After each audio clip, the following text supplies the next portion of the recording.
Cette émission est une production de la télévision régionale des Moulins. Avec la collaboration de la Chambre de commerce et d'industrie Les Moulins, le CFP des Moulins, le CFP des Riverains et le SAE, fiers partenaires de Fibre E.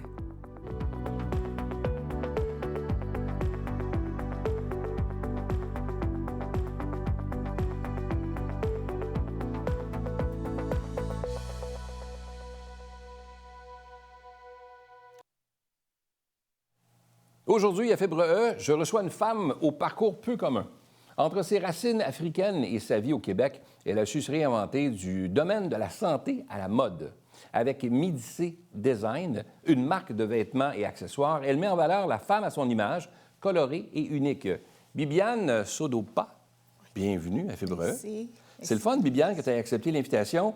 Tu as un parcours un peu différent de ce qu'on voit habituellement comme entrepreneur. Puis c'est ça qui est intéressant à Fibre E, c'est de faire découvrir ces parcours-là. De ton côté, tu étais dans le domaine de la santé. Exactement. Mais pourquoi quitter le domaine de la santé qui va tellement bien au Québec? Mais qu'est-ce qui a fait que tu as quitté le domaine?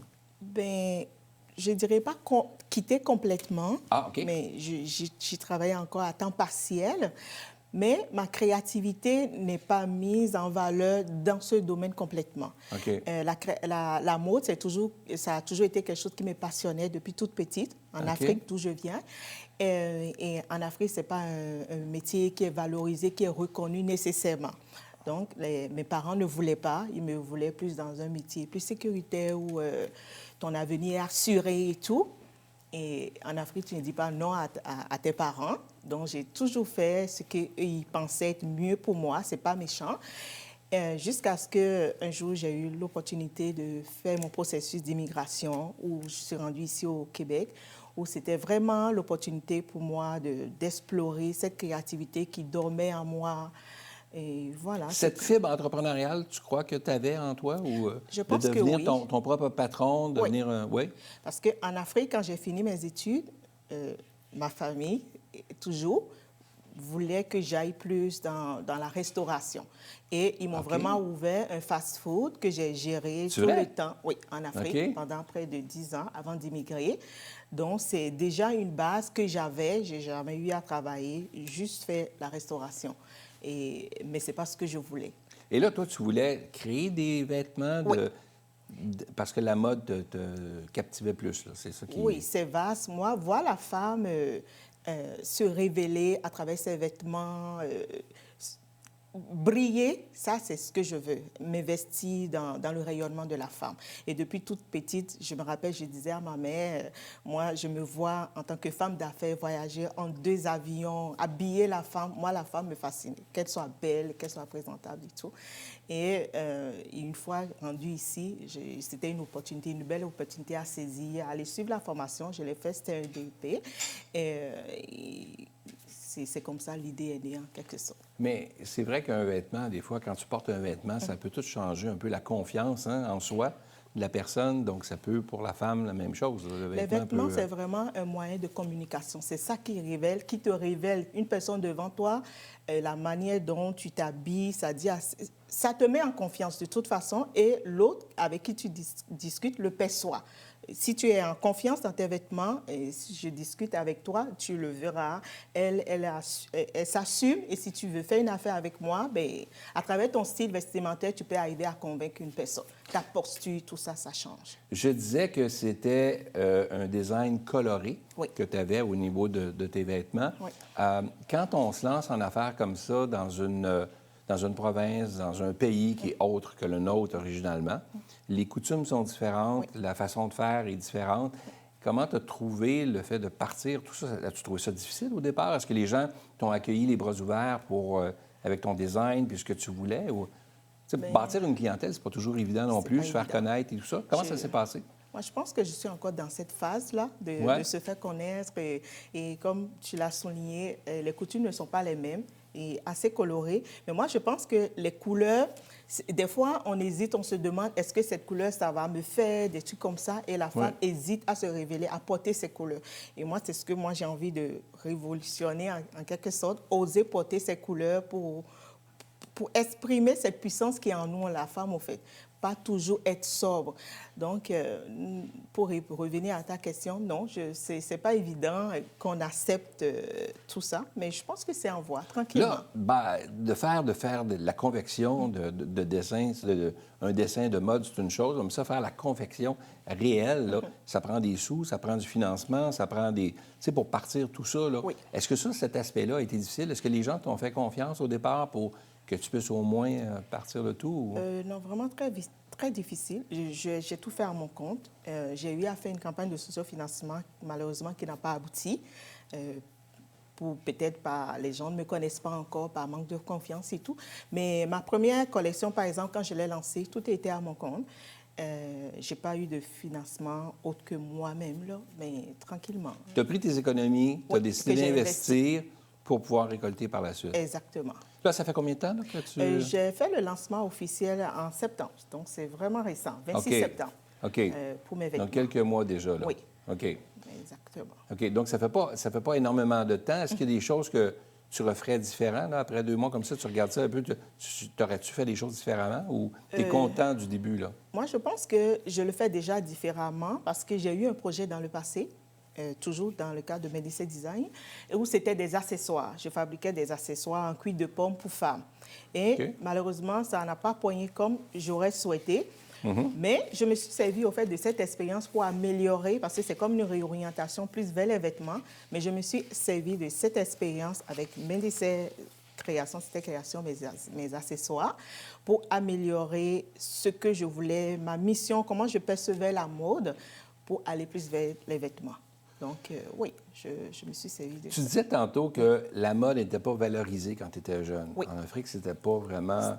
C'est pas un métier que la famille, les parents veulent nécessairement. C'est plus pour des gens qui ne veulent pas étudier ou, disons ça comme ça, qui ne veulent pas. C'est comme ça que c'était perçu.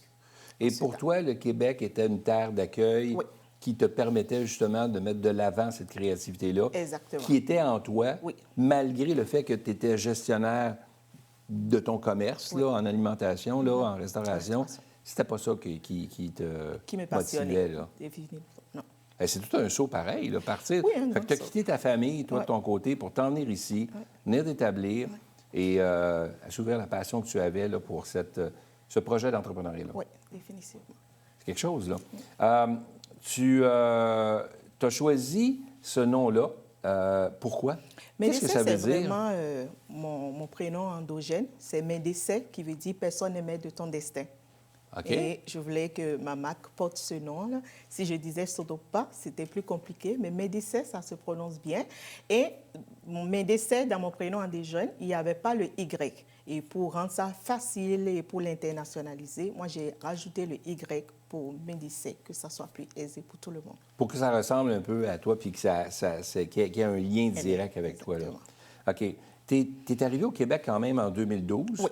Et ton intégration, quand tu es arrivé au Québec, ça s'est passé comment? Comme toute immigration, j'imagine que tu n'as jamais immigré, mais ce n'est pas évident. Tu connais personne.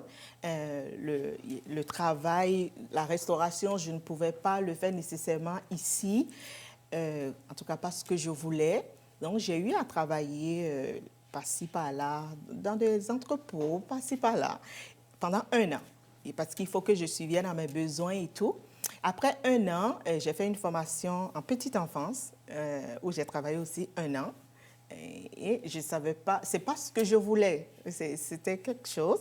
Et un jour, c'est mon conjoint qui a vu la formation je pense... Lancement d'une entreprise ou...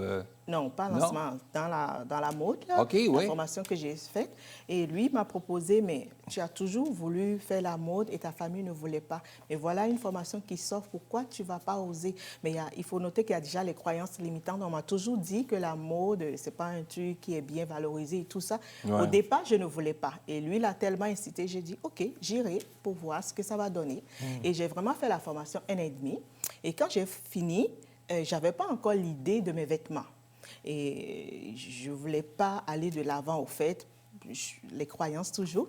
Et ma fille, elle avait déjà 2 ans en ce moment. Elle portait tellement mes accessoires. Et au départ, l'idée de mes projets pour me lancer, c'était vraiment pour ma fille et moi, qu'on matche nos accessoires et tout. Et c'est comme ça, mes accessoires, le projet là est né. Vraiment par rapport à ma fille. Et après, quand j'ai fait un premier essai, c'était au Mexique, je n'étais pas satisfaite. Il fallait trouver d'autres usines en Europe. J'ai fini par trouver le Portugal, qui a fait les accessoires qui étaient à mon goût. Et je me dis, ben, tant qu'à faire juste pour ma fille et moi, mais pourquoi ne pas offrir cette opportunité à d'autres mamans qui voulaient la complicité avec leur fille? Ouais. Donc, c'est comme ça, mes accessoires, je les ai mis en ligne. Mais je pense que j'étais trop pressée, je n'ai pas mûri. Il y a eu beaucoup d'imprévus en temps, là. Mais j'étais fière d'avoir osé, parce que c'est ça qui a fait de moi la femme que je suis devenue aujourd'hui, qui est prête pour ce nouveau projet de Médis et Design. Donc, c'est ça. Hey, c'est le fun de voir que tu as osé aller plus loin, ouais. Même dans un pays qui t'accueillait là, à l'extérieur de tes propres racines, puis de partir. Mais il y a un conjoint en arrière qui est là pour t'épauler. Quelqu'un qui croit en toi, puis qui t'a poussé un peu à aller plus loin. Là. Ouais. Tu trouves essentiel, justement, d'être épaulé? Parce que les gens qui nous écoutent, des fois, tu as un projet de te lancer, puis les gens disent, ben non, pourquoi tu vas faire ça? Tu as un salaire qui rentre à chaque semaine, tu as un fonds de pension, tu as une sécurité d'emploi, donc reste tranquille, puis fais ça. Mais, tu sais, des fois, ça nous bloque un peu, là, parce qu'il y a des gens autour qui ne croient pas nécessairement toujours à notre plein potentiel, donc tu te limites un peu. C'est un peu ce qui arrive, là. Mais quand tu as un conjoint qui croit en toi puis qui te pousse, tu trouves que c'est essentiel? Bon, essentiel, oui, mais je dirais, il ne faut pas nécessairement attendre que quelqu'un croie en toi. L'essentiel, c'est de croire en toi-même et d'oser. Parce que mon conjoint a beau croire en moi, si je n'ose pas, bien, je ne saurais pas. Et chaque fois, j'ai osé, je suis tombée, mais je me relève. Et je suis de nature un peu téméraire, si on peut le dire. Mais moi, je pense que la priorité, c'est de croire en toi et de ne pas attendre que les autres croient en toi. Tu es capable. Le pire qui peut arriver, c'est que tu échoues, mais tu recommences. Et tu te relèves. C'est l'expérience, on appelle ça l'expérience aussi, qui s'acquiert au fil du temps. Là. Oui, ça s'acquiert vraiment. Ouais, ça coûte cher, mais le résultat est bien. Tu peux nous parler de la symbolique de l'hibiscus?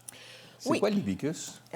Bon, l'hibiscus, au fait, c'est une plante en Afrique qui est symbole de la beauté de la femme. C'est vraiment par rapport à la femme. Et dans nos pays en Afrique, on le voit souvent. Et c'est le symbole de la beauté. Et on sait que les femmes sont belles. Donc, c'était important que ça apparaisse dans ma marque. Dans ta marque? Oui. OK, fait que là, c'est ce qu'on retrouve dans les vêtements. Dans la conception ou dans les couleurs? Bon, par exemple, dans ma première collection, on voit vraiment l'hibiscus en tant que fleur qui apparaît sur le vêtement. Là. Et dans les couleurs, non, pas nécessairement, mais la feuille d'hibiscus apparaît. Apparaît. Oui. OK. Puis c'est là qu'on retrouve justement tes origines. C'est ça. Qu'est-ce qu'on souhaite à ton entreprise pour la suite? Beaucoup d'ouverture et de succès. Oui, hein? Oui. Moi, je rêve de voir la femme porter des vêtements comme elle le sent, se révéler comme elle le veut. Pour se sentir belle? Oui. Se sentir épanouie, forte, en confiance. Exactement. T'es gentil. Merci. Bibiane, merci d'avoir été là. Merci à toi. Merci à toi.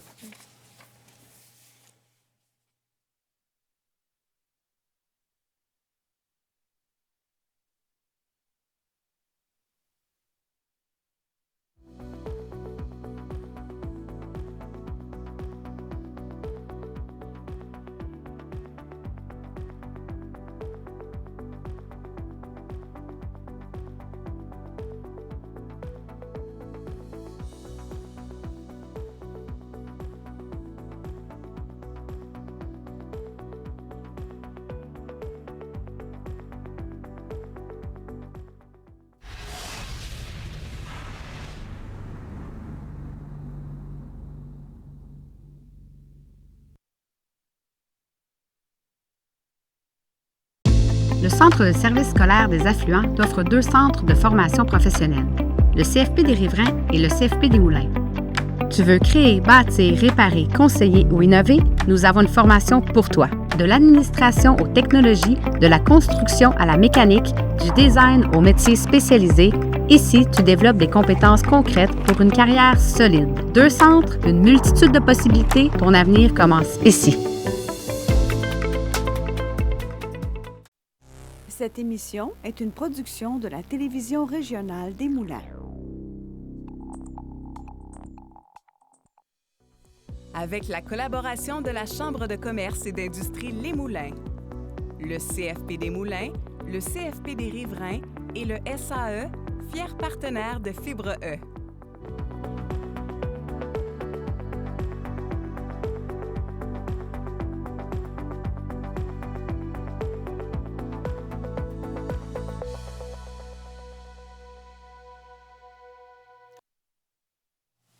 Bienvenue à Fibre E. Aujourd'hui, on découvre le parcours atypique et inspirant de Mario Ardonato.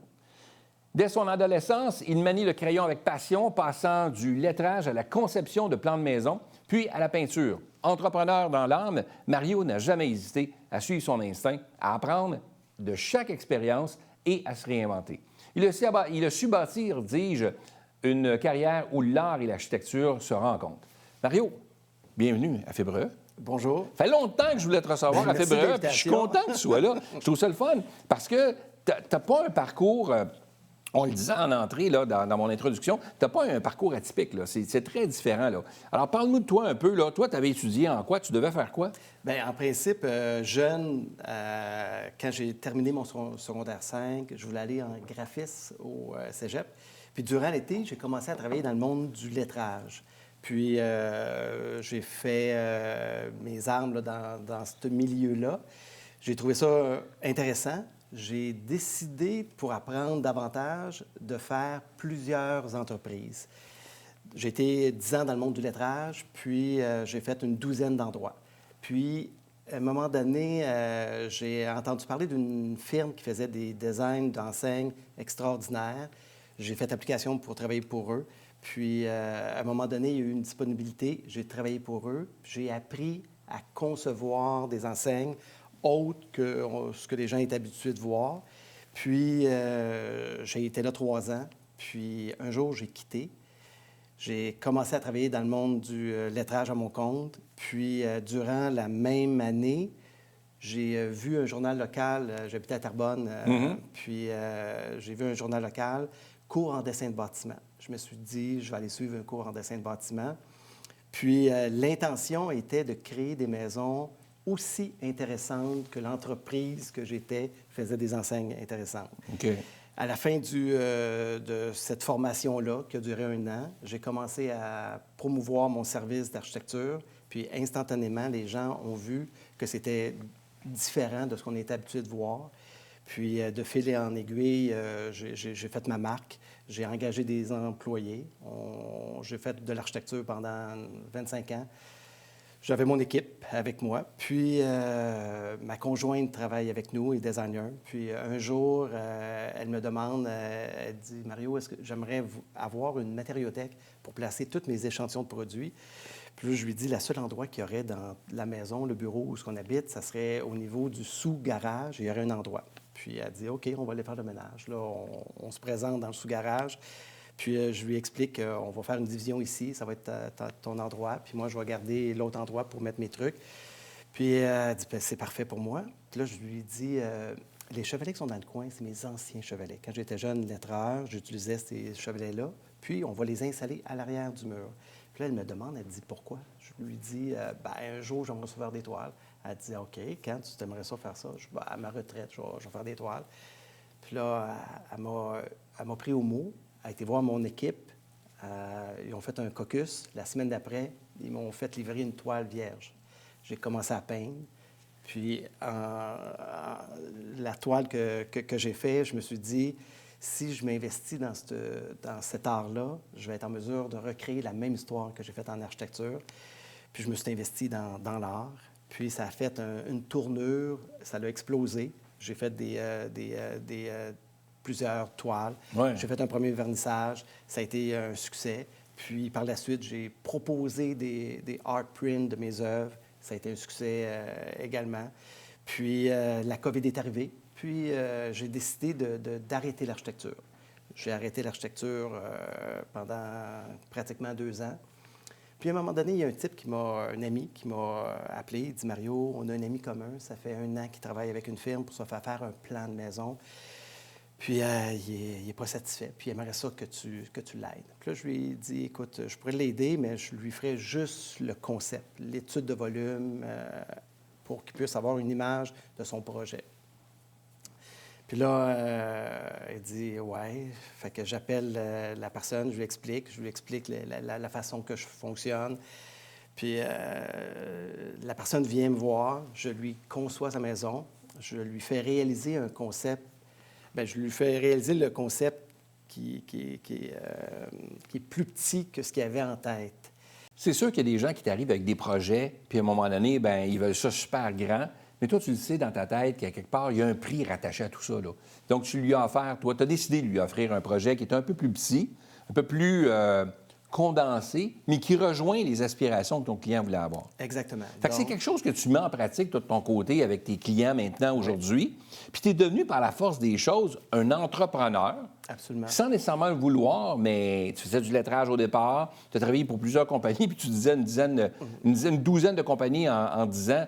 Moi, dans ma tête, il n'y a pas grande stabilité là. Tu sais, tu changes de place tout le temps. Ça m'aurait énervé comme employeur, mais je m'aurais dit, écoute, tu vas-tu bouger de même tout le temps? Mais en même temps, tu es allé acquérir de l'expérience un peu partout, voir un peu les méthodes à faire pour pouvoir t'en servir pour le futur. C'est un peu ça, là. Exactement. Ça t'a emmené à faire des toiles. Moi, je les ai vues. J'en ai vu plusieurs. J'en ai vu en exposition ailleurs, mais j'en ai vu aussi sur ton site. Puis j'invite des gens à aller te découvrir, là. Faites ça, là, son nom, Mario. Puis je vous le dis, c'est quelque chose. Mais tu as un talent inné, là, c'est clair, là. Puis ça a fonctionné de ton côté. Ça t'a emmené des sous, évidemment, pour générer tout ça. Donc, tu es devenu, par la force des choses, un entrepreneur, un travailleur autonome, dans le fond, là, qui fait ça. Puis tu t'es mis à faire du design, mais pas seulement en enseigne, mais ce que tu dis, c'est que tu as mis la même énergie que tu mettais dans la conception des enseignes un peu particulières dans les plans de maison maintenant. Exactement. Donc, ils partent, eux autres, avec déjà un layout un peu de ce que ça va ressembler. C'est pas mal cohérent. C'est que, dans le fond, je me promène sur les sites avec les gens, puis on discute ensemble de leurs projets. Puis, je m'installe sur leur table de cuisine souvent, ou dans leur chalet, ou dans leur roulotte. Puis, je dessine avec eux le layout intérieur. Ensuite, je fais les... Live devant eux-mêmes. Devant eux. C'est assez unique. C'est fort, hein? Il y a peu d'architectes ou de technologues qui sont en mesure de le faire. Probablement que ça vient du fait que, quand j'étais jeune lettreur, je pouvais avoir cette facilité à dessiner. Tu vois cette maison-là, toi, puis tu la mets sur papier, puis tu y vas, là. Puis à la fin de la journée, les gens ont le Ont déjà layout quelque chose. global de leur projet. C'est assez... Fait qu'ils peuvent déjà rêver un peu sur absolument. papier de ce que Absolument. ça va avoir l'air. Absolument. Puis après ça va plus loin pour la conception et Ben tout ça. oui.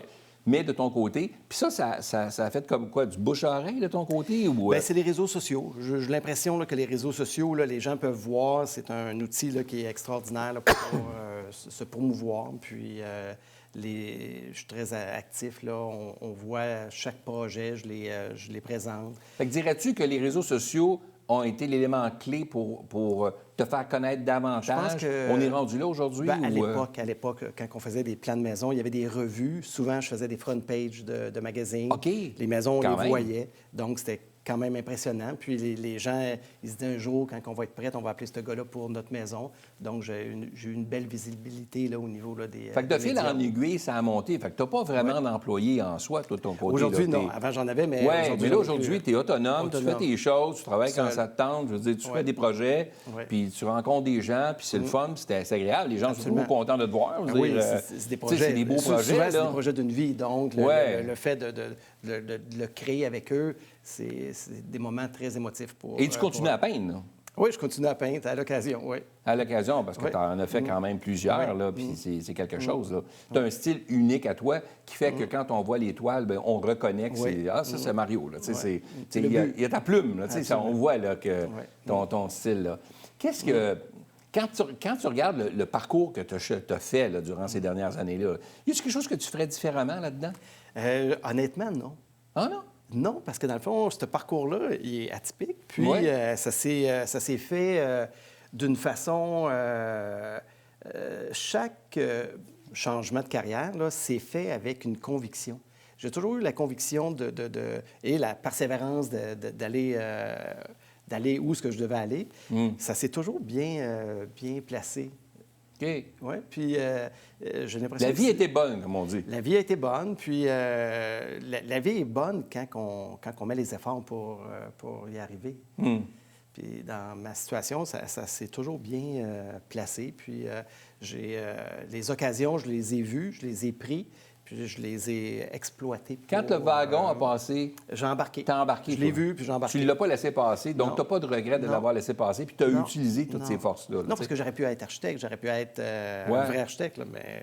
Fait que tu es un technologue, là. Ou t'es... Même non, pas même pas, technologue, là. même pas, même Tu es pas. un designer d'architecture. Oui, un concepteur. Un concepteur. Un concepteur de forme. L'étape de- avant d'aller consulter un architecte Ouais. puis d'aller plus loin. Ben, en fait, c'est Non? le résidentiel, c'est des technologues qui font ça. OK.